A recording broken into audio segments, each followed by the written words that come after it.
जय हिंद दोस्तों, स्वागत है आपका हमारे YouTube चैनल पे। हम फिर से हाजिर हैं एक नए टेस्ट सीरीज के साथ।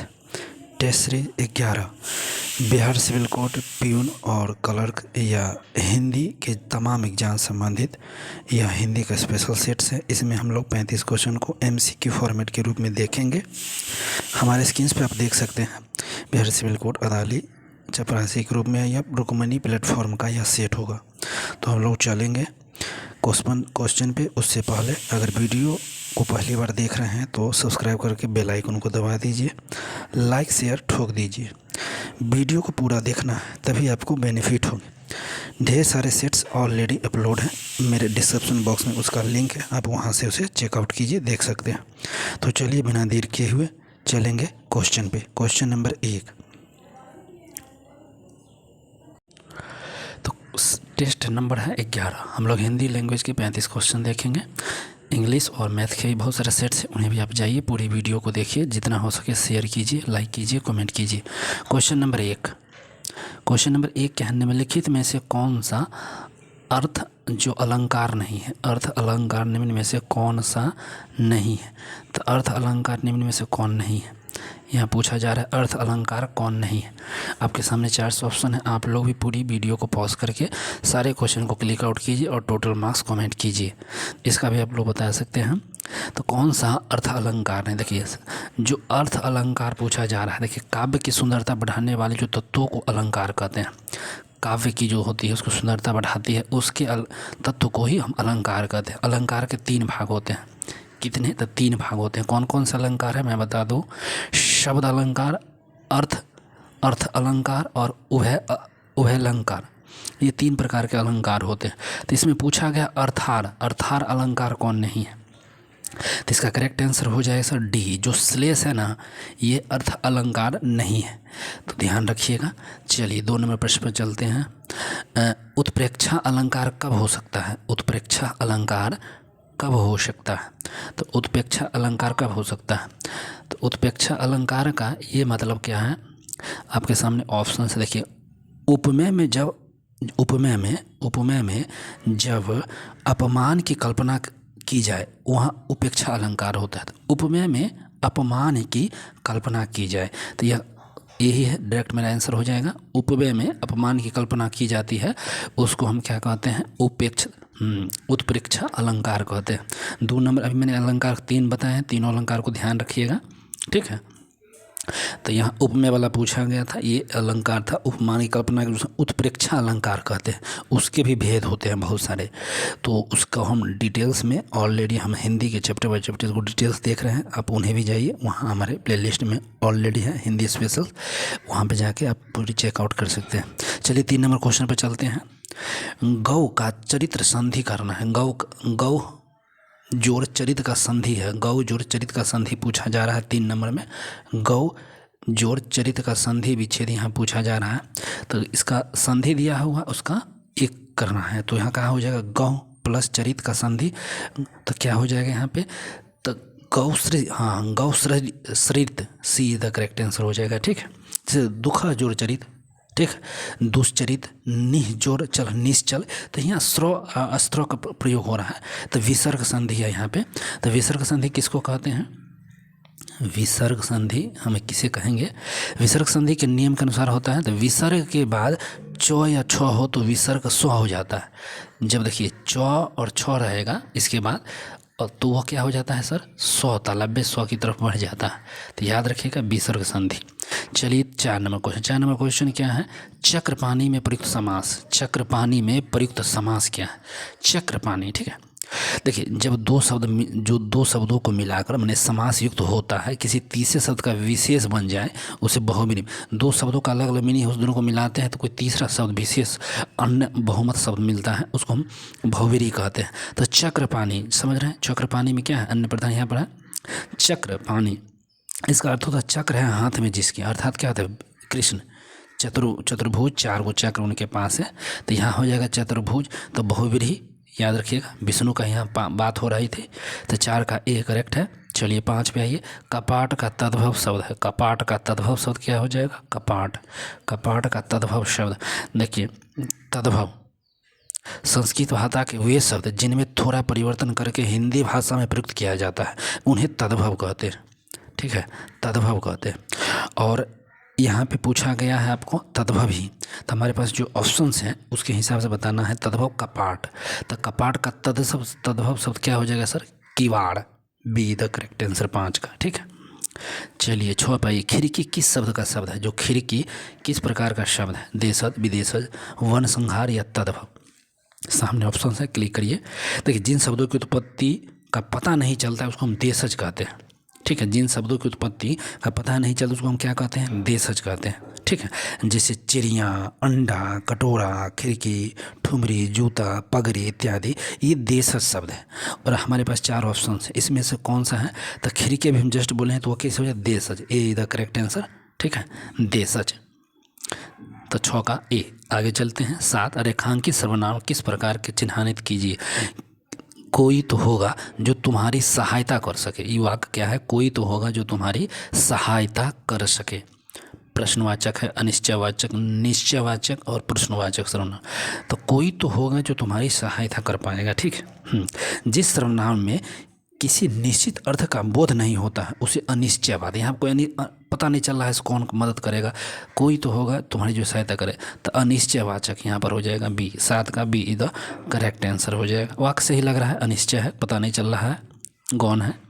8 नंबर देखिए, पुस्तक धराधर बिक रही है। पुस्तक धराधर बिक रही है में धराधर शब्द में कौन सा रूप है? धराधर में कौन सा रूप है? तो पुस्तक धराधर बिक रही है। ठीक है, तो इसमें कौन सा रूप है? देखिए, ऐसे क्रिया विशेषण जो किसी दूसरे शब्द में प्रयुक्त या पद जोड़ने से बनता है यौगिक क्रिया विशेषण कहलाता है। तो यौगिक क्रिया विशेषण हमारे पास सी द करेक्ट, अभी जस्ट बताए हैं। तो पुस्तक धराधर बिक रही है, धराधर में क्रिया विशेषण का रूप हो रहा है, तो सी करेक्ट हो जाएगा धराधर। 8 का सी। 9 नंबर प्रश्न को देखें। दिए गए विकल्पों में से कौन सा विकल्प कालवाचक क्रिया विशेषण का नहीं है? कालवाचक क्रिया विशेषण का नहीं है। तो कालवाचक क्रिया विशेषण का कौन नहीं है? बहुधा, आजकल, बाहर, भीतर, प्रतिवर्ष। तो इसमें कौन सा नहीं है? देखिए, शब्द जो बाहर भीतर है वह कालवाचक क्रिया शब्द विशेषण नहीं है। ठीक है, यह स्थानवाचक क्रिया विशेषण का उदाहरण है। तो कालवाचक नहीं है ना, बाहर भीतर जो है ना, यह कालवाचक नहीं है।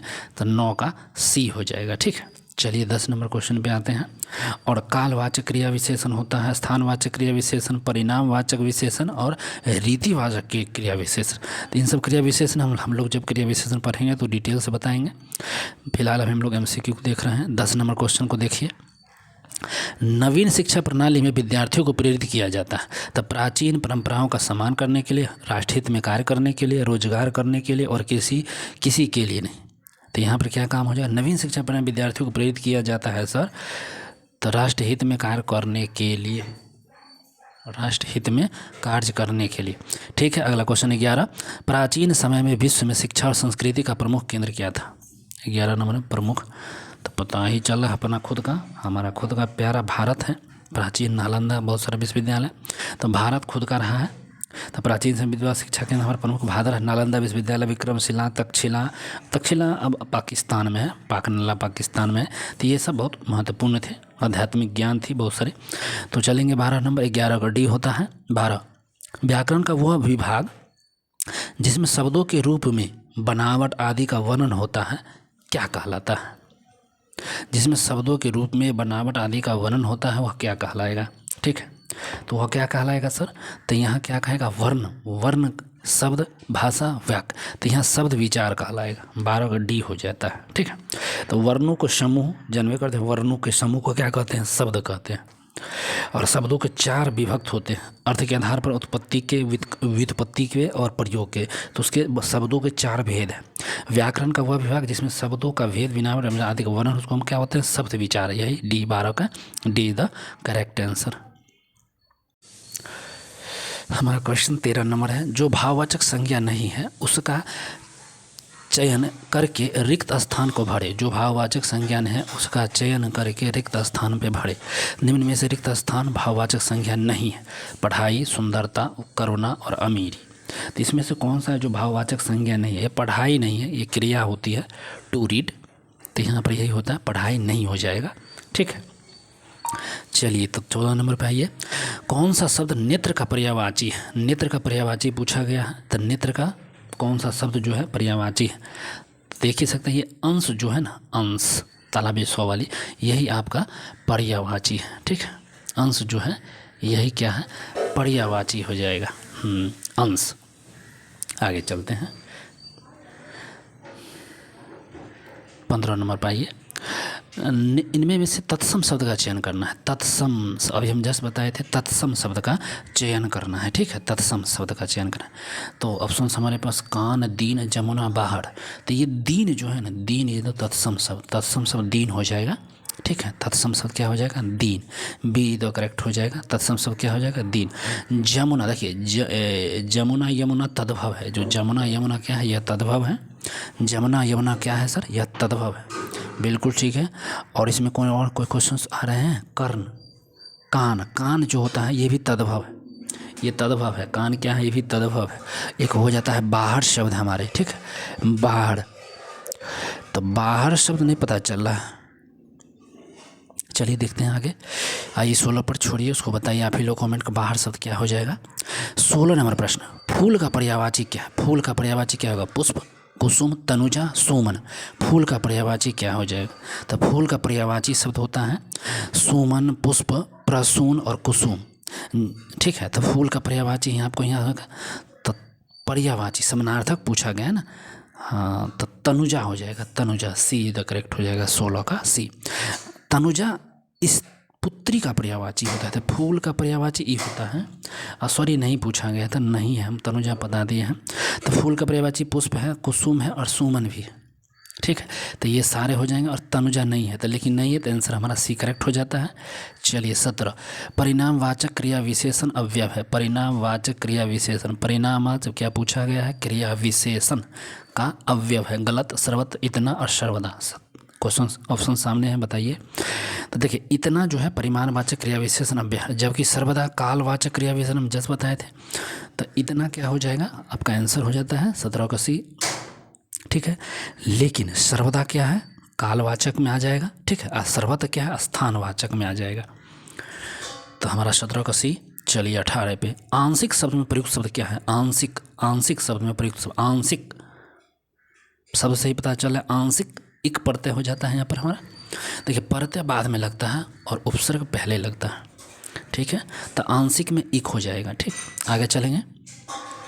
आंशिक में ना लोको, जैसे लोको, लौक या चरित्रिक, चरित्र जोड़ इक पड़ता है, भौतिक भूत जोड़ इक, सब में इक पड़ते आ जाता है। आगे चले 19, तिलक किस प्रकार का शब्द है? जो तिलक है वो किस प्रकार के शब्द है? तिलक किस प्रकार के शब्द है? ऑप्शन सामने है, बताइए। तिलक शब्द किस प्रकार का है? ठीक है, तो इसमें देखिए, तिलक शब्द क्या है सर, तत्सम हो जाएगा, ए द करेक्ट आंसर, 19 का ए करेक्ट है। तत्सम हुए शब्द होते हैं जिन्हें सीधे संस्कृत भाषा से हिंदी भाषा में शामिल कर लिया गया, तो वो क्या कहलाते हैं, तत्सम कहलाते हैं। 20 नंबर प्रश्न आइए, खोज शब्द का पर्यायवाची पूछा है, समानार्थिक, एक ही जैसा होना चाहिए। खोज, ऑप्शन से ही लग रहा है खोज का उल्टा, थोड़ी पूछा गया है खोज। तो आविष्कार पर्यायवाची पूछा गया है यहाँ पे, तो खोज का आविष्कार पर्यायवाची हो जाएगा। ठीक है, 21 पे आइए, मधुकर शब्द का पर्यायवाची शब्द नहीं है, नहीं पूछा गया है, गौर रखना है, नहीं है। मधुकर शब्द का पर्यायवाची नहीं है, नहीं पूछा गया मधुकर शब्द का, तो मधुकर शब्द का पर्यायवाची नहीं है। मधुकर शब्द का पर्यायवाची कौन नहीं हो जाएगा? तो यहाँ पर आपका भौरा तो है ही, ठीक है। शहद बेचने वाला, ये नहीं हो जाएगा आंसर। भमरा है, मेघ है, तो 21 का B is the correct answer हो जाएगा, नहीं पूछा था। अगला क्वेश्चन 22 नंबर, उषा शीर्षक कविता के कवि कौन है? उषा शीर्षक कविता के कवि कौन है? तो उषा शीर्षक कविता के कवि कौन है? तो आपका डायरेक्ट आंसर शमशेर बहादुर सिंह, उषा। ठीक है, उषा शमशेर बहादुर सिंह। 23 नंबर प्रश्न, जूठन शीर्षक रचना हिंदी साहित्य की कौन सी विधा है? जूठन शीर्षक रचना, जूठन शीर्षक का पूछा गया है। जूठन शीर्षक एक आत्मकथा है जो ओम प्रकाश वाल्मीकि द्वारा लिखित है। ठीक है, ओम प्रकाश वाल्मीकि के द्वारा लिखा हुआ है।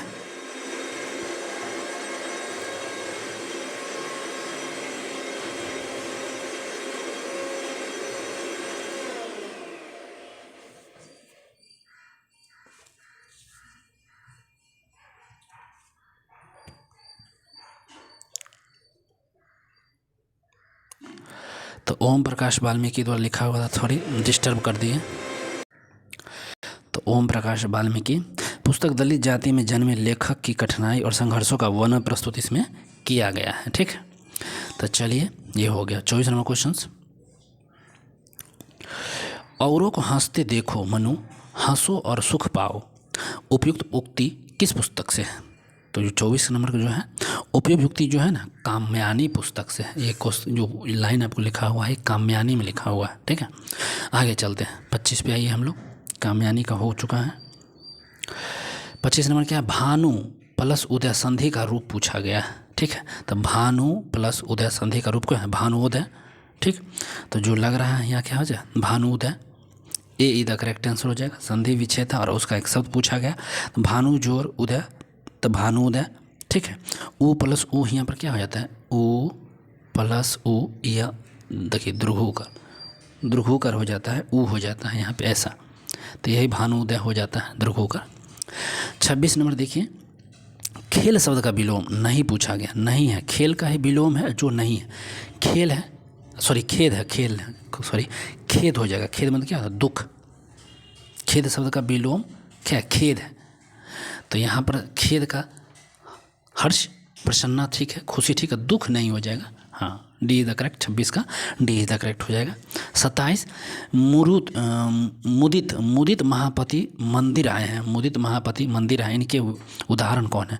तो मुदित महापति मंदिर, इनके उदाहरण किसी का है? तो आपके सामने ऑप्शन से बताइए। तो जी अनुप्रास का अर्थ होता है। ठीक है, ए हो जाएगा इसका आंसर। ठीक है, अब अनुप्रास क्या है? अनुप्रास का अर्थ यही है किसी वर्ण का एक से अधिक बार आना। यहाँ पद में मो वर्ण की आवृत्ति हो रही है बार बार, तो मुदित महीपति मंदिर आए, तो ये अनुप्रास का यहाँ उदाहरण हो जाता है। 28 नंबर को देखिए, शेर दहाड़ता है, क्या कर रहा है? शेर दहाड़ता है वाक्य में, यह वाक्य डैश क्रिया के लिए उदाहरण है। तो शेर दहाड़ता है, सकर्मक अकर्मक द्विकर्मक इनमें से कोई नहीं, शेर दहाड़ता है। तो दिया गया जो वाक्य है इसमें दहाड़ता अकर्मक क्रिया है। क्या है? अकर्मक शब्द, अकर्मक क्रिया है। ठीक है, जिस क्रिया के वाक्य में कर्म की आवश्यकता नहीं होती है उसे अकर्मक कहते हैं। क्या कहते हैं? अकर्मक। चलिए अब चलते हैं 29 नंबर प्रश्न पर। तो इसका क्या होगा? 28 का बी, अकर्मक। 29 नंबर प्रश्न, तो गृह शब्द का तद्भव रूप पूछा गया है। गृह शब्द का तद्भव रूप क्या पूछा गया है? गृह शब्द का तद्भव रूप पूछा गया। तो गृह शब्द का तद्भव रूप क्या हो जाएगा? गृह 29 में है, गृह शब्द का तद्भव रूप है। तो गृह शब्द का जो तद्भव रूप क्या हो जाएगा? घर। घर हो जाएगा, सीधा सीधी घर, गृह का घर, तद्भव रूप। 29 का ए। 30 सही वर्तनी वाले शब्द का चयन करें। सही वर्तनी वाले शब्द का चयन करें, जैसे घुलक्कर शब्द को देख सकते हैं, बिना देखे हुए नहीं पता चलेगा। हर्षोकर दुर्घोकर अनुस्वार एकार इकार का प्रयोग होता है बारीकी रूप से, तो इसको आप देखिए। तो जो वहाँ पूछा गया है सही वर्तनी शब्द का चयन करते हैं, आप सुनिए, इसका आंसर करेक्ट हो जाएगा। तो घुलक्कर भूनने वाला जो होता है ना, घुलक्कर, डी द करेक्ट आंसर हो जाएगा यहाँ पे। 30 का डी। 31 नंबर पाइए, दिए गए शब्द के पर्यायवाची शब्द का चयन करिए। दिए गए शब्द में पर्यायवाची समानार्थक का शब्द क्या है? व्यवधान। व्यवधान का पूछा गया है पर्यायवाची क्या हो जाएगा? तो व्यवधान का पर्यायवाची शब्द बहुत सारा होते हैं, जैसे बाधा, विघ्न, रुकावट, अगंडा। ये अडंगा लगा दिया है, तो यहाँ पर क्या हो जाएगा? बाधा। 31 का ए करेक्ट आंसर बाधा हो जाएगा। विघ्न, अगंडा लगा दिया है। चलिए 33 पाई, रिक्त स्थान को भरने के लिए उपयुक्त शब्द का चयन करना है। रिक्त स्थान को भरने के लिए उपयुक्त शब्द क्या करना है? चयन करना है। पुष्ट लाइन क्या हमारे पास? पुस्तक का डैश फट गया। पुस्तक का डैश फट गया, तो पुस्तक का पन्ना फट गया। ए इधर करेक्ट। 32 का ए करेक्ट हो जाएगा। पुस्तक का क्या हुआ? पन्ना फट गया। ठीक। 33 नंबर देखिए, कुल्हे का बैल होना। कुल्हू, कुल्हू का बैल होना मुहावरे का अर्थ क्या हो जाएगा? कुल्हू का बैल होना मुहावरे का अर्थ क्या हो जाएगा? कुल्हू का बैल होना, अरे मुहावरे का अर्थ क्या है? अत्यंत परिश्रमी होना। अत्यंत परिश्रमी होना, बी द करेक्ट आंसर। तो कुल्हे का बैल होना, अत्यंत परिश्रमी करना। 34 नंबर, दिए गए शब्द के पर्यायवाची शब्द का चयन करिए। शब्द अवगुण। अवगुण का पर्यायवाची। अवगुण का पर्यायवाची शब्द दोष, पढ़ाखी, खामी, विकार, कमी। अवगुण का पर्यायवाची। तो अवगुण, तो इसमें से कौन सा एक वर्ड आता है? तो अवगुण का द्वेष, दोष, द्वेष नहीं बल्कि दोष, D is the correct answer. 34 का डी। 35 दिए गए वाक्यांश के लिए एक शब्द दीजिए। ये शब्द कौन सा है? दिए गए वाक्यांश के लिए एक शब्द दीजिए। वाक्यांश क्या है? इतिहास से संबंधित। इतिहास से संबंधित ऐतिहासिक होता है, इतिहास से संबंधित क्या होगा? ऐतिहासिक। ए इज द करेक्ट आंसर। तो 35 का ए। इसी के साथ हमारा एक सेशन पूरा ख़त्म होता है। पूरी वीडियो को शेयर, लाइक, कमेंट कीजिए, कुछ कमेंट कीजिए, कोई सजेशन, कोई सुझाव हो दे सकते हैं। अगला टेस्ट सीरीज अगले दिन अपलोड हो जाएंगे। तब तक मिलते हैं दूसरे वीडियो में। पढ़ते रहिए। बाय बाय, टेक केयर, धन्यवाद।